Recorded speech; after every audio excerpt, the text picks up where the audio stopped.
ئاڵۆزیەکانی نێوان ئەمریکا و ئێران مەترسیەکی گەورەی لای دانیشتوانی عێراق و هەرێم دروست کردووە. کاریگەری ئاڵۆزیەکانی نێوان ئەو دوو وڵاتە کاریگەری ڕاستەوخۆی لەسەر بازاڕ و بەهای دۆلار بەرامبەر بە دیناری عێراقی هەبووە و دۆلار لە بازاڕدا بە پێی لێدوانە سیاسیەکان هەڵکشان و داکشان دەکات. والله ام وسعه خلق اترسي لو وسعه اترسي لبرو ام ولاته ما اشي بيخاو نرخو جوره خوي يره ودواي اوش خلق اترسي لا باركا اترسي قلاك سوكا هل يقريتو خلق يا بلامار دا قري الدكان كان هم جلاس يعني كم كاس اي فروشي قلا ما قريك يبو مصروف قلايه دو قلا بفروشي انا هم يكره هەڕەشەکانی چەند ڕۆژی ڕابردووی سەرۆکی ئەمریکا بۆ گەمارۆخستنە سەر عێراق گەر هەوڵی دەرکردنی هێزەکانیان بدرێت خەڵکی بە شێوەیەک تۆقاند خەڵکێکی زۆر دەستی کردە شمەککڕین. بەرپرسانی حیزبە کوردی و عێراقیەکانیش بە پێویستی دەزانن هەڕەشەکانی ئەمریکا بە هەند وەربگیرن.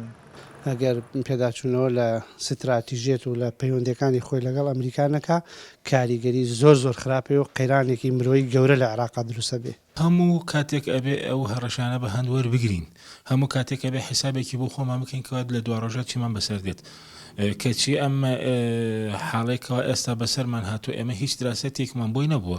خەڵکی لەلایەک دڵی لای بازاڕ و گرانبوونی نرخی شمەکە لە لاکەی تریش ترسی لە گۆڕەپانی جەنگبوونی وڵاتەکەی هەیە.